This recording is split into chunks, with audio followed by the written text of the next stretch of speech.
ఆదికాండంపై మన ప్రయాణంలో 8వ భాగానికి అందరికీ స్వాగతం. స్వాగతం. గత కొన్ని వారాలుగా మనం చూస్తున్నాం, దేవుడు అబ్రామును పిలిచాడు, ఒక గొప్ప వాగ్దానమిచ్చాడు. అవును, నీ నుండి ఆకాశ నక్షత్రాలంత సంతానం వస్తుందని అబ్రాము నమ్మాడు. కాని సంవత్సరాలు గడిచిపోయాయి, వాగ్దానం నెరవేరలేదు. చివరకు 16వ అధ్యాయంలో అబ్రాము మరియు షారాయి దేవుని కోసం వేచి ఉండలేకపోయారు. తమ సొంత ప్రణాళికను అమలు చేశారు. ఫలితమే ఇష్మాయేల్. ఆ మానవ ప్రయత్నం తర్వాత దేవుడేమి చేశాడు? మౌనంగా ఉండిపోయాడు. ఒక్క మాట కూడా మాట్లాడలేదు. 1 కాదు, 2 కాదు, ఏకంగా 13 సంవత్సరాలు. ఆ నిశ్శబ్దం ఎంత భారంగా ఉండి ఉంటుందో ఊహించండి. బహుశా అబ్రాము, సరే, నేను చేసిన పొరపాటుకు దేవుడు నన్ను వదిలేశాడు, బహుశా ఇష్మాయేలే దేవుని సమాధానం, ఇక ఇంతే అని స్థిరపడిపోయి ఉండవచ్చు. అప్పటికి అబ్రాము వయసు 99, షారా వయసు 90. అంటే మానవపరంగా చూస్తే పిల్లలు పుట్టే అవకాశం పూర్తిగా ముగిసిపోయింది. వారి ఆశలు, శరీరాలు రెండూ బలహీనపడిపోయాయి. సరిగ్గా అలాంటి నిస్సహాయ స్థితిలోనే ఆ 13 ఏళ్ల నిశ్శబ్దాన్ని ఛేదిస్తూ దేవుడు మళ్ళీ మాట్లాడాడు. అవును, ఈరోజు మనం పరిశీలించబోయే ఆదికాండం 17వ అధ్యాయం కథను పూర్తిగా మలుపు తిప్పే అధ్యాయం. ఆ సుదీర్ఘ విరామం తర్వాత దేవుడు మాట్లాడిన మొదటి మాటలు చాలా శక్తివంతమైనవి. ఆయన తనను తాను ఒక కొత్త పేరుతో పరిచయం చేసుకున్నాడు. నేను సర్వశక్తిగల దేవుడును. హీబ్రూలో ఎల్ షద్దాయి. ఇది బైబిల్లో మొదటిసారిగా మనం చూస్తున్నాం. అవును, ఈ ప్రత్యేకమైన పేరును ఈ సమయంలో ఎంచుకోవడంలో ఖచ్చితంగా ఒక లోతైన ఉద్దేశం ఉండి ఉంటుంది. ఆ పేరులోనే అబ్రాము పరిస్థితికి సమాధానం ఉందేమో. నిస్సందేహంగా ఆ పేరు ఎంపికే మొత్తం సందేశాన్ని తెలియజేస్తుంది. ఈ ఎల్ షద్దాయ్ అనే పేరు వెనుక 3 అద్భుతమైన అర్థాలున్నాయి. ఓ మొదటిది షదద్ అనే హీబ్రూ పదం నుండి వచ్చింది. దీనికి అధిగమించడం లేదా బలంగా నాశనం చేయడం అనే అర్థం. దేనిని నాశనం చేయడం? వారి శత్రువులనా? ఇక్కడ వారి పరిస్థితిలో ఉన్న అసాధ్యాన్ని నాశనం చేయడం. ప్రకృతి నియమాలు, జీవశాస్త్ర సూత్రాలు. అవును, 99 ఏళ్ల పురుషుడు 90 ఏళ్ల స్త్రీకి పిల్లలు పుట్టడం అసాధ్యమని ఒక గోడ కట్టాయి. నిజమే. దేవుడు, నేను ఆ గోడను బద్దలు కొట్టగల శక్తిమంతుడను, నా శక్తి ప్రకృతి నియమాలకు అతీతమైనది అని ప్రకటిస్తున్నాడనమాట. అంటే మానవ పరిమితులను అధిగమించే శక్తి. సరే, ఇక రెండవ అర్థం ఏమిటి? రెండవది షదాయి అనే పదం నుండి వస్తుంది. షదాయి. అవును, అంటే సరిపోయినవాడు లేదా సమృద్ధిగా ఉన్నవాడు. ఇదొక రకంగా హాగరు విషయంలో అబ్రాము చేసిన పొరపాటుకు సున్నితమైన గద్దింపు లాంటిది. అవునా? ఎలా? దేవుడు ఇలా అంటున్నట్లుగా ఉంది, అబ్రామా, నా వాగ్దానం నెరవేర్చడానికి నేను సరిపోనని అనుకున్నావా? నా శక్తి చాలదని నీకు హాగరు సహాయం కావాలని భావించావా? ఓ, నేను ఎల్ షద్దాయి, నేనే చాలు. నా మాటను నిలబెట్టుకోవడానికి నాకు మానవ సహాయం అవసరం లేదు. ఆ దృష్టితో నేనిప్పుడు ఆలోచించలేదు. అది కేవలం ఒక పేరు కాదు, గత 13 ఏళ్ల పొరపాటుకు ప్రత్యక్ష సమాధానం. సరిగ్గా. ఇక మూడవ అర్థముందని చెప్పారు. అవును, ఇది చాలా ఆశ్చర్యకరమైనది. మూడవ అర్థం షద్ అనే పదం నుండి వచ్చింది. దీనికి స్తనము లేదా వక్షస్థలం అనే అర్థం. వక్షస్థలం, శక్తి, సమృద్ధి అనే మాటల నుండి ఇది పూర్తి భిన్నంగా అనిపిస్తుంది కదా? నిజమే. ఒక తల్లి వక్షస్థలం శక్తిమంతుడైన దేవునికి ఈ పోలికి ఎలా సరిపోతుంది? అవును, అదే నా ప్రశ్న. ఎండిపోయిన నిర్జీవమైన అబ్రాము షారాల జీవితాల్లోకి జీవాన్నిచ్చి పోషించే దేవుడని ఇది సూచిస్తుంది. ఒక తల్లి తన బిడ్డకు పాలిచ్చి పోషించినట్లుగా దేవుడు తన వాగ్దానానికి జీవం పోసి దాన్ని పెంచి నెరవేర్చేవాడు. అద్భుతం. కాబట్టి ఎల్ షద్దాయ్ అనే ఒక్క పేరులోనే అసాధ్యాలను నాశనం చేసే శక్తి, మన అవసరాలన్నింటినీ తీర్చే సమృద్ధి మరియు జీవాన్నిచ్చి పోషించే ప్రేమ ఉన్నాయి. వావ్! ఆ తర్వాత దేవుడు, నా సన్నిధిలో నడువు, నిందారహితుడవై ఉండు అని ఆజ్ఞాపించాడు. నిందారహితుడు అంటే పరిపూర్ణుడు అని కదా? అది ఎలా సాధ్యం? ఇది చాలా కఠినమైన ఆజ్ఞలా అనిపిస్తోంది. మనం హీబ్రూ పదాన్ని చూస్తే స్పష్టత వస్తుంది. నిందారహితుడు అనే మాటకు ఇక్కడ వాడిన పదం తమీము. తమీం. అవును, దీనికి పాపం లేని పరిపూర్ణత అని కాదు, కాని సంపూర్ణత, నిజాయితీ లేదా విభజించబడని హృదయం అని అర్థం. ఉదాహరణకు బలి అర్పించే పశువులో ఎలాంటి లోపం, మచ్చ ఉండకూడదు, అది సంపూర్ణంగా ఉండాలి. అలాగే దేవుడు అబ్రహాముతో, నీ హృదయం నా పట్ల సంపూర్ణంగా విభజించబడకుండా ఉండాలి. అంటే కొంత నాపై కొంత నీ సొంత ప్రణాళికలపై ఆధారపడవద్దు అని. సరిగ్గా 100% నాతోనే ఉండు అని చెబుతున్నాడు. అంటే హాగరు విషయంలో చూపిన ద్వంద్వ వైఖరిని విడిచిపెట్టమని చెప్పడం. మరి నా సన్నిధిలో నడువు అంటే ఏమిటి? హిత్ హల్లేక్ లెఫానై అనే ఈ హీబ్రూ పదబంధం దేవుని దృష్టి ఎల్లప్పుడూ నాపై ఉంది అనే స్పృహతో జీవించడం. అంటే ఒక రాజు ముందు నడుచుకునే సేవకుడిలా. అవును, అంత జాగ్రత్తగా, గౌరవంగా. ఈ అద్భుతమైన దైవ ప్రత్యక్షతకు, ఆజ్ఞకు అబ్రాము ప్రతిస్పందన ఏమిటంటే అతను సాగిలపడ్డాడు. అవును, అతను మాట్లాడలేదు, వాదించలేదు, కేవలం సాగిలపడ్డాడు. ఆ సాగిలపడటంలో 2 భావాలున్నాయి. ఒకటి, దేవుని మహిమ ముందు తన అల్పత్వాన్ని గుర్తించి భయభక్తులతో సాష్టాంగపడటం. సరే. 2, తన 13 ఏళ్ల అపనమ్మకానికి, పొరపాటుకు సిగ్గుపడి పశ్చాత్తాపంతో సాగిలపడటం. అంతటి వినయం చూపినప్పుడే వాక్యం దేవుడు అతనితో మాట్లాడెను అని చెబుతోంది. అవును, దేవుడు గర్విష్ఠులతో కాదు, వినయమున్నవారితోనే తన నిబంధన రహస్యాలను పంచుకుంటాడు. ఆ సంభాషణలోనే దేవుడు నిబంధనను పునరుద్ధరిస్తూ ముందుగా పేర్లను మార్చాడు. అబ్రాము నుండి అబ్రహాముగా. ఇది కేవలం ఒక అక్షరం మార్పు కాదు కదా. ఇది గుర్తింపు మార్పు. అబ్రాము అంటే గొప్ప తండ్రి. పిల్లలు లేని 99 ఏళ్ల వ్యక్తికి ఆ పేరు ఎంత వ్యంగ్యంగా, బాధాకరంగా ఉండేదో ఆలోచించండి. ప్రతిసారి తన పేరు విన్నప్పుడు తన వైఫల్యం గుర్తుకొచ్చుంటుంది. కాని దేవుడు ఆ పేరును అబ్రహాముగా మార్చాడు. అంటే అనేక జనములకు తండ్రి. ఈ మార్పులో హీబ్రూ అక్షరం హే, హా చేర్చబడింది. దానిలో ఏదైనా ప్రత్యేకత ఉందా? చాలా ఉంది. ఈ హే అక్షరం దేవుని నామమైన యెహోవా YHWH నుండి వచ్చింది. ఇది శ్వాసకు, జీవానికి సంబంధించిన అక్షరం. ఓ అవునా? దేవుడు తన శ్వాసను, తన జీవాన్ని, తన స్వభావాన్ని అబ్రాము పేరులో ఊదినట్లుగా ఉంది. లేని వాటిని ఉన్నట్లుగా పిలిచే దేవుడు తన మాట ద్వారా అబ్రాహాముకు ఒక కొత్త వాస్తవాన్ని, ఒక కొత్త భవిష్యత్తును సృష్టిస్తున్నాడు. ఇది నిజంగా అద్భుతం. దేవుడు తన స్వభావాన్నే అతని పేరులో పడుతున్నాడనమాట. కేవలం అబ్రహాము మాత్రమే కాదు, షారే పేరు కూడా మారింది కదా. షారై నుండి షారాగా. ఇది కూడా చాలా ముఖ్యమైన మార్పు. షారై అంటే నా యువరాణి. నా యువరాణి అంటే ఒక పరిమితమైన, వ్యక్తిగతమైన అధికారాన్ని సూచిస్తుంది. బహుశా అబ్రాహాముకు మాత్రమే ఆమె యువరాణి. సరే. కాని దేవుడు ఆమె పేరును షారాగా మార్చాడు. అంటే యువరాణి అని ఒక సార్వత్రిక అర్థంలో.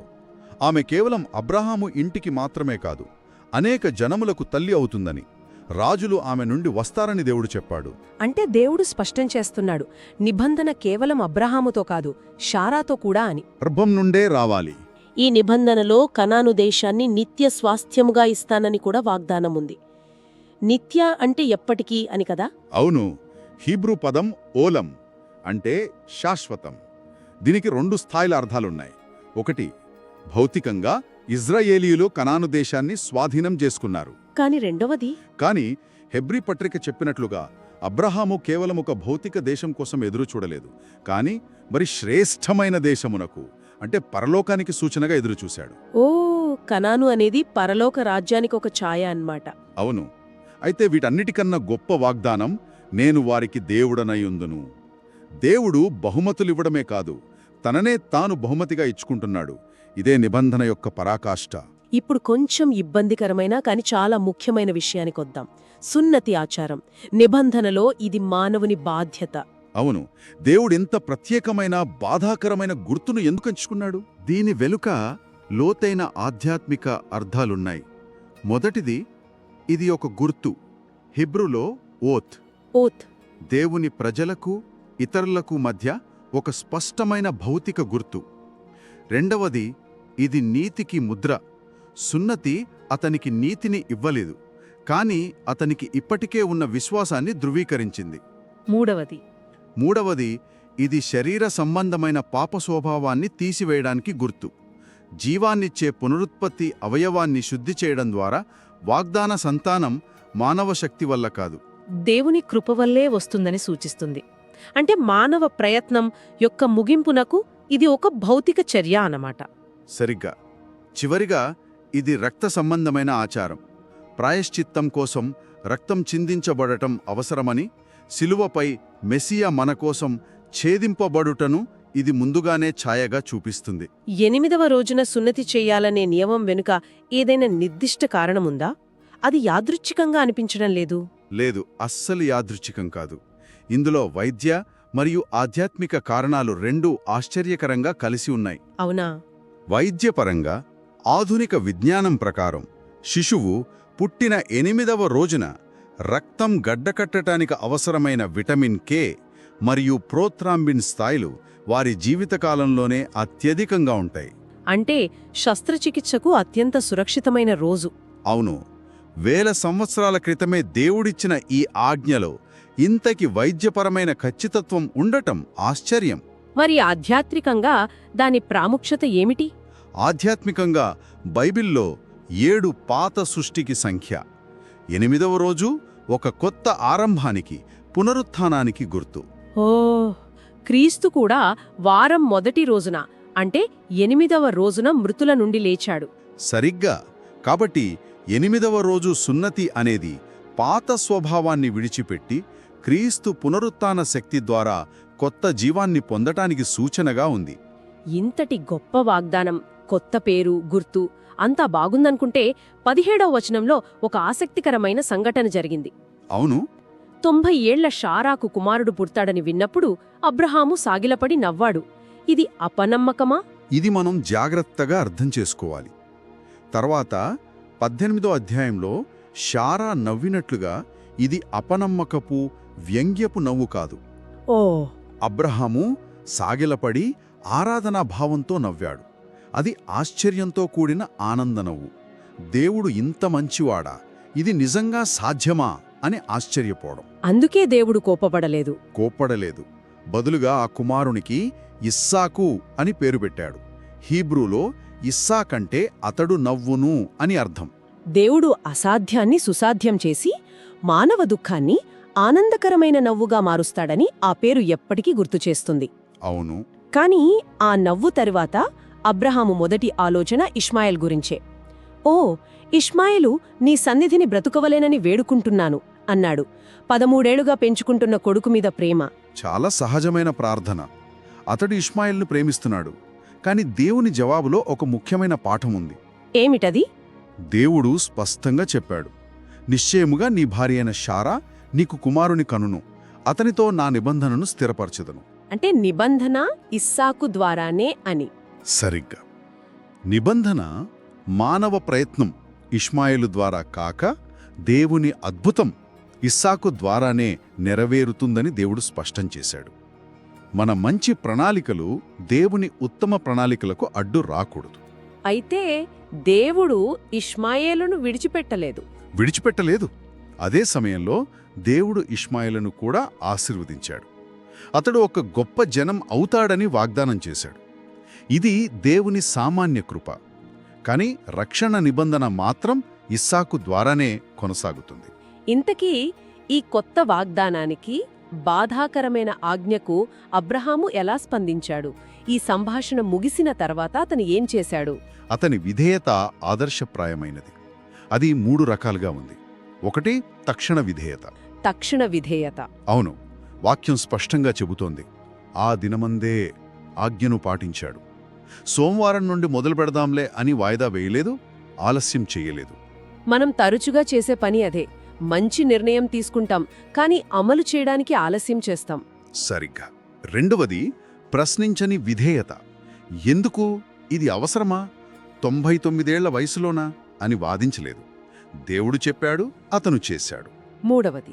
మూడవది సంపూర్ణ విధేయత. ఇది చాలా ముఖ్యం. అతను 99 ఏళ్ల వయసులో తనకు తాను సున్నతి చేసుకున్నాడు. అది ఎంత కష్టమో బాధాకరమో ఊహించండి. అవును. కాని అతను కేవలం ఆజ్ఞాపించి కూర్చోలేదు. ముందుగా తానే చేసి తన 13 ఏళ్ల కుమారుడు ఇష్మాయిలుకు తన ఇంట్లో పుట్టిన, డబ్బుతో కొనబడిన ప్రతి మగవానికి చేయించాడు. ఒక నాయకుడిగా మాదిరిగా నిలిచాడు. అవును. ఆ రోజు ముగిసేసరికి అతని సమాజం మొత్తం ఎల్ షద్దాయికి చెందినదిగా భౌతికంగా ముద్రించబడింది. కాబట్టి ముగింపుగా చూస్తే ఆదికాండం 17వ అధ్యాయం అబ్రహాము కథలో ఒక పెద్ద మలుపు. ఖచ్చితంగా. ఇది మానవ ప్రయత్నం నుండి దైవిక శక్తివైపు మారడం, అబ్రాహము నుండి అబ్రహాముగా మారడం, కనిపించే ఇష్మాయేలు నుండి అసాధ్యమైన ఇస్సాకు వైపు చూడటం. ఖచ్చితంగా. ఈ అధ్యాయంలోని ప్రధాన సందేశం రక్షణ అనేది పూర్తిగా దేవుని వల్లే కలుగుతుంది. అది మన ప్రణాళికలతో సాధించలేనిది. మన బలహీనతను దేవుని సర్వశక్తితో అంటే ఎల్ షడ్డాయితో ఎదుర్కోవాలి. వినేవారి కోసం ఒక చివరి ఆలోచన. ఈ నిబంధన మన జీవితాల్లో స్వీయ ఆధారాన్ని, మన స్వంత శక్తిని ఛేదించుకొని కేవలం దేవుని వాగ్దానం ద్వారా వచ్చే గుర్తింపును స్వీకరించమని కోరుతోంది. అంటే మనం పూర్తిగా ఎల్ షడ్డాయిపై ఆధారపడటానికి మన జీవితాల్లో వేటిని కొట్టివేయాలి.